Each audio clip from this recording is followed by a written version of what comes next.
Hello, my name is Amanda, and I'm 36 years old. The past few months have been incredibly challenging, and I've had to relearn many things. My husband, Franklin, played a large part in the trouble I'm facing, but thankfully, a kind soul stepped in and helped me avoid even more heartache. Let me introduce you to the key people in my story. First, there's my sister, Isa. She's 6 years younger than me and quite beautiful. Growing up, we didn't get along at all. I was the bookish one, and she was popular. She often picked on me, and for reasons I couldn't understand, seemed to be envious. My mom did try to make us bond, but it never really worked. We didn't speak much once I left for college, but after I graduated and she entered her teenage years, we started talking again. Our relationship improved a little, but we were never truly close. It was the best we could manage, and I accepted it. Now, let me tell you about my ex-husband, Franklin. We met at work and hit it off right away. We dated for 3 years before tying the knot. We worked hard together and bought our first home, with my name on the mortgage since I earned more. After 2 years of marriage, Franklin brought up the idea of having children. Honey, there's something I've been thinking about, and I need you to consider it with an open mind. What is it? We've been together for a while now, and I thought it might be time to start a family. Franklin, you know I feel about that. I know, but we're in a good place financially now. It'd be so cute to have little ones running around, don't you think?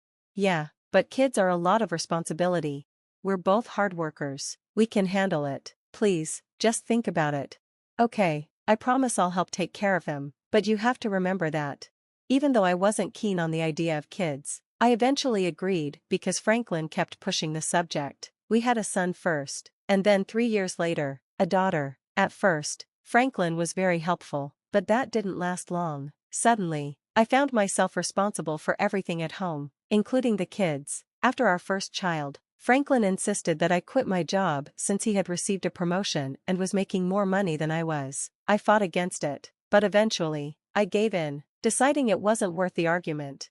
To keep myself from getting too bored, I started hosting dinners. I would invite my mom, Isa, who lived nearby, and my mother-in-law, Sonia, whenever she was in town. Slowly, I started to settle into this new lifestyle, spending more time with family, and that made me happy. Franklin and I were okay, despite some trauma I had gone through after having our second child, where I nearly died. I didn't think anything was wrong, but I was in for a rude awakening.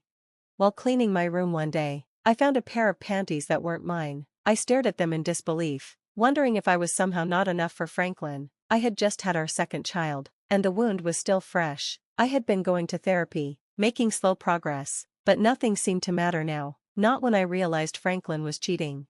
The anger and betrayal surged once the shock wore off. I had to know who he was with, and why. I sent Franklin a picture of the underwear, asking him whose they were. Then, I dug into his laptop, accessing his social media accounts, and scouring his messages. At first, I found nothing. I was confused, thinking I was missing something, but when I went through his messages, I saw something I could never have expected. My sister's name appeared everywhere. I didn't think much of it at first, but then I looked closer. Their conversations were full of intimate pictures, videos of them in bed, and messages about how they were planning to be together and for Franklin to leave me. I felt a wave of nausea. My own sister, this was beyond betrayal. I had always known our relationship was strained, but this crossed a line I couldn't ignore. I was physically sick. I tried calling Franklin, but he didn't answer. So, I called Isa. Isa, what the hell is going on? What's going on me? What's your problem? Don't play dumb. I found a pair of your panties in my room. Have you been sleeping with Franklin? Yeah, for a while now. Why would you do this? Look, I thought I was helping you out. I kept him busy so you could focus on the kids. Are you serious? That's your excuse? You thought it was okay to sleep with my husband just because you thought I was boring? And being my sister didn't stop you? I was just trying to help. He kept pursuing me, and I thought he deserved more than what you were giving him. Are you really saying that? You tore apart our family for your own selfish reasons? I just want what's best for Franklin. If I'm the one who's best for him, then so be it. You're vile. I hung up, too disgusted to speak further. I crawled into bed, letting the weight of it all sink in. How had my life come to this? Eventually, my youngest woke up crying, and I had no choice but to tend to her. I felt empty, just going through the motions of the day. I couldn't let my kids see what was happening. They didn't need to carry that burden. I made dinner, picked up my older child from school, and when they asked about their dad, I lied, telling them he was working late. By late evening, my worry began to outweigh my anger. It was close to 11 p.m., and Franklin still hadn't come home. I tried calling him again, but no answer. I even called ISA, but she didn't pick up either. Exhausted, I fell asleep, hoping it was all a nightmare. The next morning, I woke up with a gut feeling that something was off. When I looked around, I saw that Franklin's things were gone. I checked the cupboards and drawers. Most of his stuff was gone from the house too. He had left without a word. I couldn't believe it. He just left me in the middle of the night. My only focus now was taking care of the kids, and everything else would come later. I woke up, got the kids ready, dropped the older one off at school, and then took the youngest to my mom's. She noticed my mood instantly, sensing something was wrong. I kept thinking about how I was going to raise 2 kids on my own. Eventually, my mom asked me what was happening. All right, enough with the silence. What's going on? I don't know how to explain this. Start from the beginning. I found out Franklin's been cheating on me. How do you know? I found underwear that wasn't mine in our room. When I confronted him, he didn't answer, and then he left. He left? What do you mean? When I woke up, all his things were gone. Did you try to stop him? I didn't even notice when he left. I fell asleep around midnight, and when I woke up, everything was gone. Oh my God, my poor girl. I deeply regret that this situation occurred. Yeah, it only seems to keep getting worse. What happened? Do you know with whom Franklin cheated? Wait, you already know who he cheated with? Yes, I went through his stuff to find out. Normally, I wouldn't tolerate this, but this time, it feels different. So, who was it? It was my sister, Isa. What? Are you kidding me? No, I'm serious. My husband was seeing my own sister. When I confronted her, she acted so nonchalantly, saying they were in love, and she was the one who understood him best. She made it clear she planned to stay with him. Oh my God, I can't believe this. I don't even know how to go on. I have 2 children to take care of, and I need to find a job, too. How about we rest for now while I try to process this? I'm here for you, all right? Thanks, Mom, I appreciate it. I had become numb to everything, so telling my mom wasn't as hard as I expected. I ended up falling asleep while my mom looked after my youngest. When I woke up, I heard my baby crying, followed by my mom raising her voice. I quickly went out and saw her on the phone, visibly upset. When she saw me, she apologized for the noise but didn't elaborate. I knew she had just had a tough conversation with Isa. The next few days, Em stayed with us, which made things easier with one less person to worry about. Isa kept trying to reach out to our mom, but she told me to block her. It was reassuring to have someone who understood my feelings when I felt so isolated. Through friends, I found out that Franklin and Ala got married. They reached out to me, confused and concerned, and I had to explain everything. It was humiliating, but their support meant a lot. They all cut ties with Franklin and Ala. I found out they wed the day after Franklin left us. It stung, but I guess I should have expected it.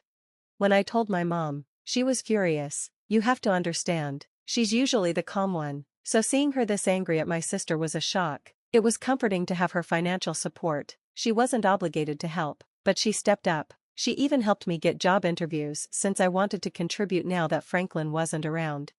Taking care of the kids was tough, especially when they asked about their dad. I had to fight back tears, but we managed, one day at a time. A week later, I got a letter from Franklin. I didn't want to deal with him anymore. I assumed it was just some half-hearted apology, but I was done with him. A week was long enough for him to run from his responsibilities, so I did the next best thing. I burned the letter, but after I did, curiosity got the better of me. Part of me wished I had read it, but then I reminded myself that nothing he could have written would change how I felt about him or his actions. The next day, my mom and I took the kids to the fair. It was exactly what we needed. We had so much fun, and it felt good to laugh and just enjoy the moment after all the tension. That evening, we relaxed with a bottle of wine, and I told her about the letter.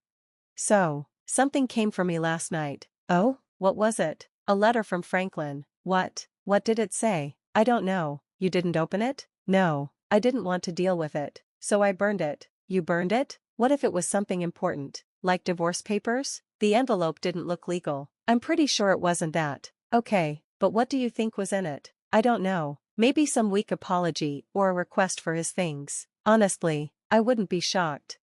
So, how do you feel now about everything? Well, Today was a good day. It's hard, especially with the kids asking where their dad is. What do I even say to them? It's getting a little easier, though, bit by bit. As long as it's getting better, I'm here for you. And just so you know, I'm cutting ties with your sister. Everything I have is going to you and the kids. Oh, Mom, that means so much. Are you sure? Maya is still your daughter, but what Aita did is unforgivable. I raised both of you better than this, and she clearly doesn't care, so she's no longer my daughter. I would have been upset if my mom had changed her mind easily, but I understood. I knew how hard it must have been for her to make that decision. I could never imagine making such a choice for my kids, and I was grateful she was so supportive. A few days later, I heard a knock on the door. It was unusual since no one ever visited us, and my mom was at work. I opened the door to find two men in black suits.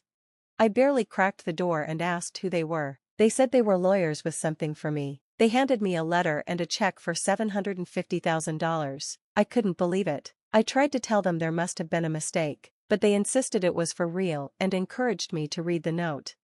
The note began with, "Thank you for saving me." As I read on, I realized the money came from my mother-in-law, Sonia. She explained that she had visited us 3 days ago but didn't find anyone at home. She called Franklin, who tried to make it sound like he couldn't get in, but I had changed the locks after he left. Sonia was suspicious of Franklin's behavior and got him to confess everything. She was appalled by his actions. Sonia felt deeply sorry for what I had gone through and decided to leave all of her inheritance to me and her grandchildren. She thanked me for protecting her assets from her son, and that's why the check was for me.